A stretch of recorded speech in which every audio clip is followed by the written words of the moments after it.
you know what? I absolutely love that because I don't think if you're a driven person, I don't think you're ever not in the messy middle. And acknowledging that is a place to be by desire, that it's not a bad place to be, that it just is. It just is, right. And it's so hard to say because it's not sexy to be like, nothing, do nothing, say nothing, just be in the middle. Like that's not a tagline, right? But it is, my tagline is live in the messy middle. It's a relief to be imperfect. And I think that there is just so much emphasis on, okay, so let's say you do want to be an SVP, just put that word in the podcast already, I'll say it again. Then what happens when you arrive there? When you get there and now you feel like you don't know what to do with yourself. Hi, I'm Erin Marcus, former corporate executive turned entrepreneur and founder and CEO of Conquer Your Business. Welcome to the Ready Yet podcast. We're excited to bring you more than 100 episodes of interviews and insights designed to help entrepreneurs get the financial and emotional freedom they need in order to build a business and a life they're proud of.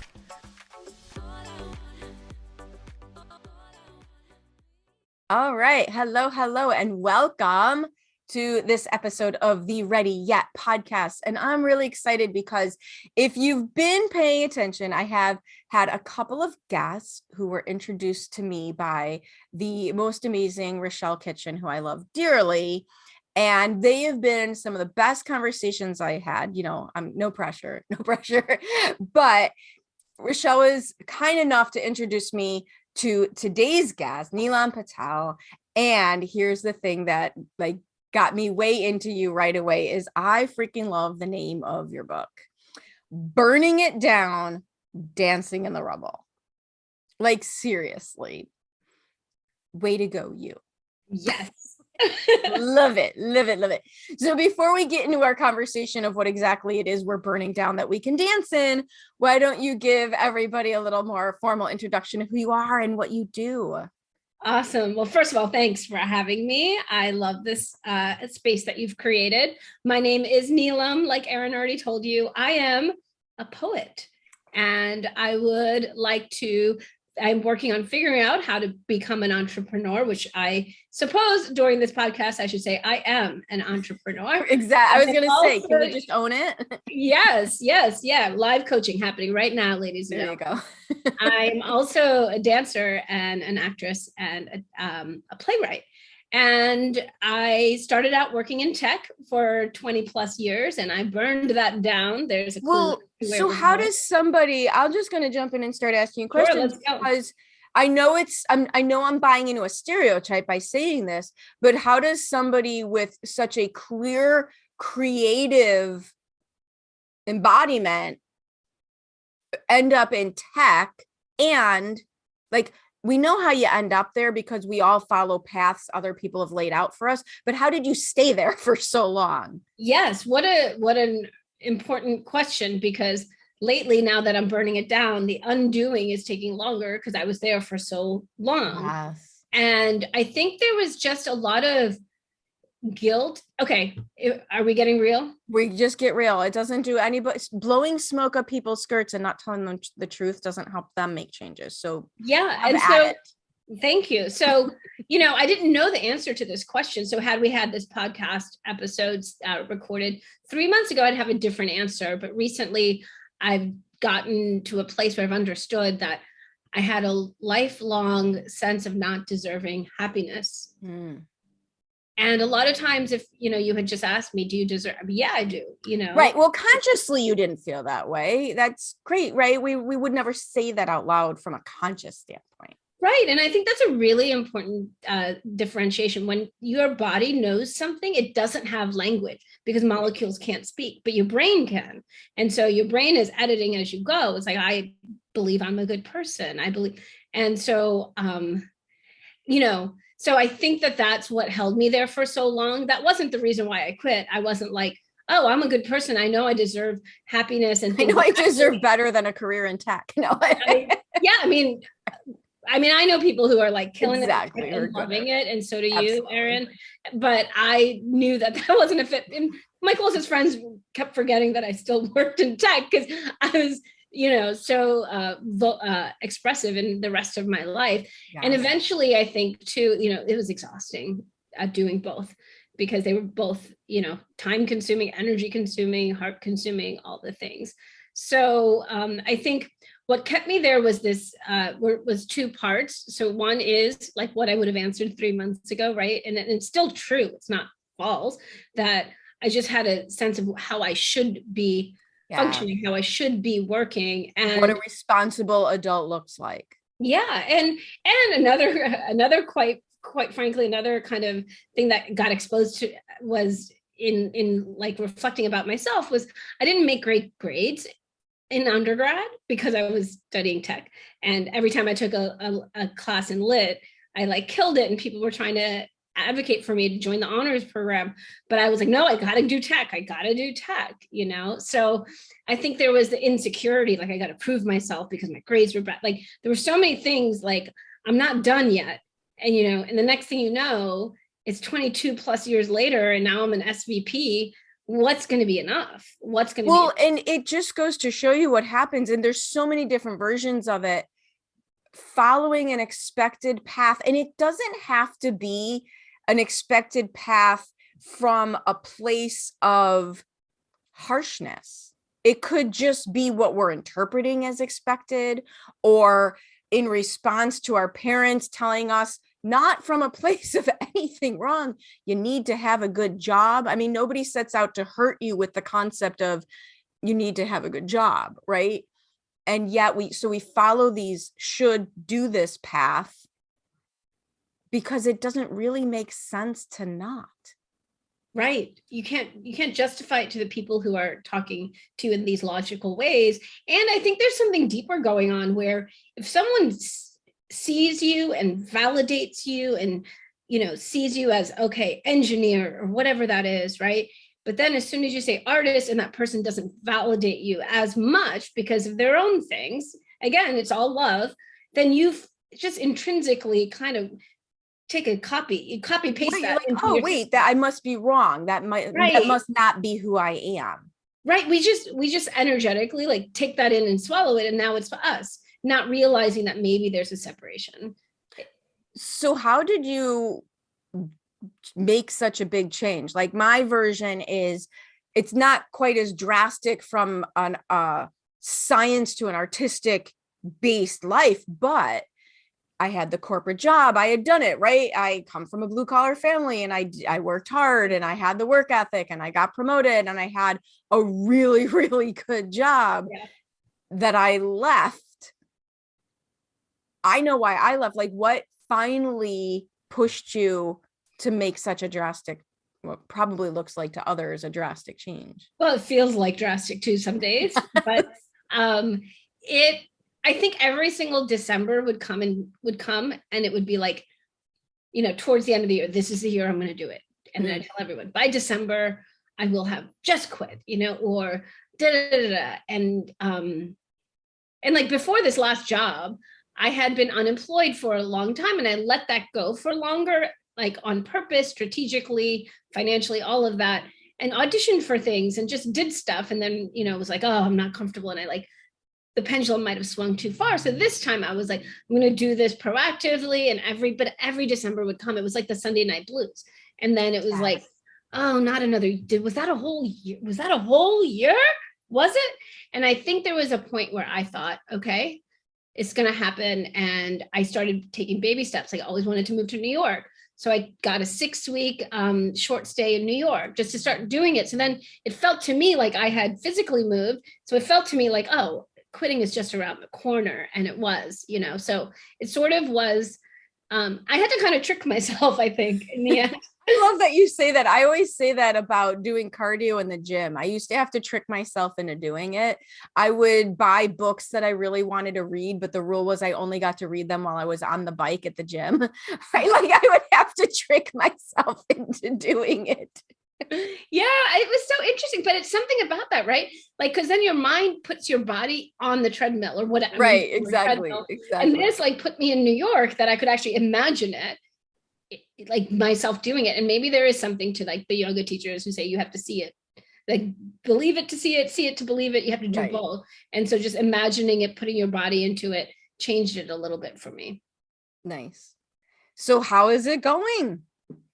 It's as my book, the theme of my book is the messy middle, because I think there's too much emphasis on before and after. Like Yes. everyone wants the story, the rags to riches story, but like we're all somewhere in the middle, like in terms of where we are in the process or where we are in the healing. So I would like to say I am in the messy middle.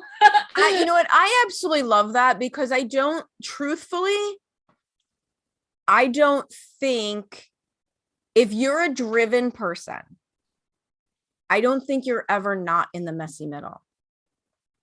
And acknowledging that is a place to be by desire, that it's not a bad place to be, that it just is. It just is, right. And it's so hard to say because it's not sexy to be like, nothing, do nothing, say nothing, just be in the middle. Like that's not a tagline, right?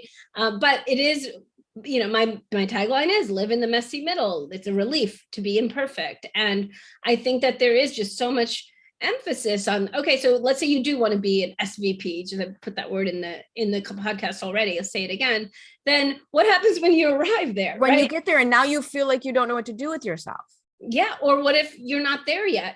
Right. And I think that there is something about avoidance. And so it's kind of helpful to be like, oh, I'm in the middle of this, and then I'm going to get this degree, and then I'm going to do this, and then I'm going to do this. There's some control and something to obsess over, which then takes you out of what's really going on, which could be shame, sadness about losing a boyfriend, or grief, or whatever it is.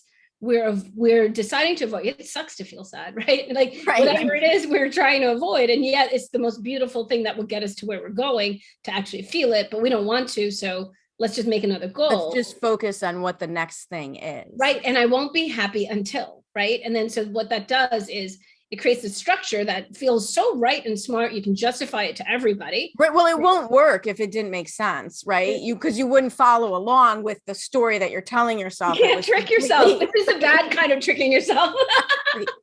Yeah, that's a really good point. It just wouldn't work because you're too smart. You can Right. You'd be like, well, that's not true. And I love how you're talking about the messy middle, because it fits really well in with the way that I now work with goals.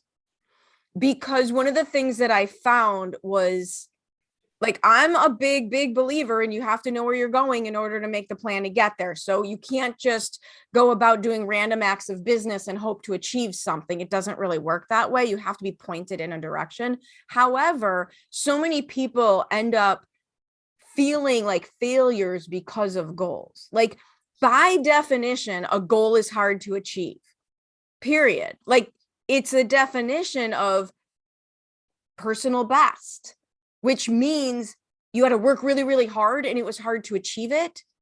And it's an anomaly to achieve it. So what I've been doing instead, and for somebody who likes to check boxes, this was not like the easiest thing to do, because I will make a list just to get to scratch this stuff off, right? So I like the completion of things. But what I've been doing is, and it matches your messy middle, because what I've been doing is moving my goals before I hit them. If I come close, I move the cheese. And what that does is it keeps me moving further, faster, but it also keeps me in the middle. If I'm hearing you right, because I'm not in your head yet, but you might want to think. When you say it keeps you in the middle, do you mean it keeps you like sane and present? So it keeps me in action. Yeah. It keeps me out of any negative self-talk. Yep.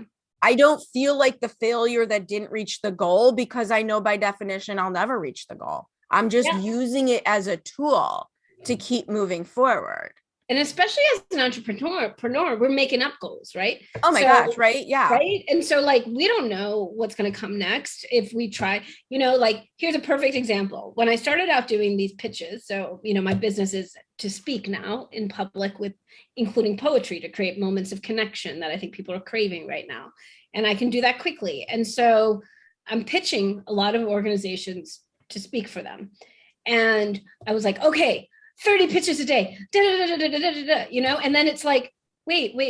That's so the opposite of all of the energy I've seen from you. Like, that's not you. That's not me, right? And so I think that I had joined a program that wasn't working for me, okay?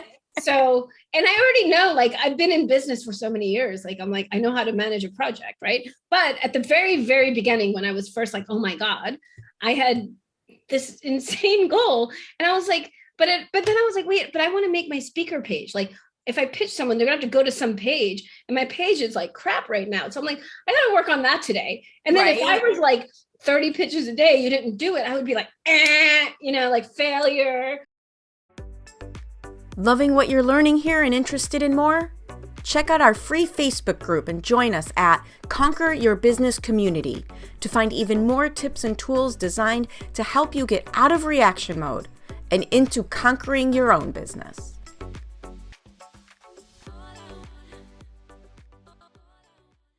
Right? So people do this all the time with goals. Like, we have a monthly goal. We have a monthly goal of money, right? I want to make this much money by the end of the month. And we get to like the 15th or the 20th and we're not halfway there, or you're not there yet, not on pace. And so we like throw the baby out with the bathwater and say, okay, well, it's not happening. I sucked. I didn't do it. It's not happening this month. So first of all, you're giving up a third of your opportunity because you still have a week and a half left of the month. And you're feeling bad about yourself for those 10 days. So you're not even trying to do the thing anymore because you already are in the shame and guilt and I suck and do everything wrong. Like, it's not that goals are bad by any sense of the word. It's just, can you learn how to use them to, circle this back, to stay present in the messy middle so that it allows you to actually grow. And I mean, in poetry open mics, we do snaps. So like, I feel like snapping for everything. That is so weird to me, but yes, do it. By the way, like, I don't do it because I still find it weird and I'm part of the system. But like, as you were saying it, I think it's been made fun of in a variety of TV shows. I think that's why. And I think that's but it's also the reason why it's so wonderful. The positive side of it is it doesn't interrupt the flow of the person giving the poem, as opposed to you're not like, making all that noise. And so there's a method to it. There is a neuroscience behind it. Got it. It helps the room stay present. So yeah, I think what really landed to me in what you just said was the shame. So if we're creating a system whereby we will feel shame we know is like a monster, and it has a ravaging power immediately. And we're like, oh, I'm going to say 30 emails a day so that I can sit in my shame. Like, that is not great. That is not a great business plan. And if you get to stay in the middle, you get to stay curious. You get to stay not like, oh, well, I have my coaching call with Erin on Friday, and I told her I would do 10 things by Friday, and I've only done 2. And then you're sitting there like, let me eat some cake. Right now, you've wasted all this time trying to decide which kind of cake to eat. And then what you could have been doing has been like you're saying, like, okay, well, I do have this time, and where can I use my force of good? And now you're in that creative mind. And the fun about being an entrepreneur, for me, if you are an entrepreneur at heart, is that random creativity where you're like, let me call this person. It allows space. It allows space for the flexibility, for the inspired action. But I will say, this is not the messy middle as your status quo is not for new entrepreneurs.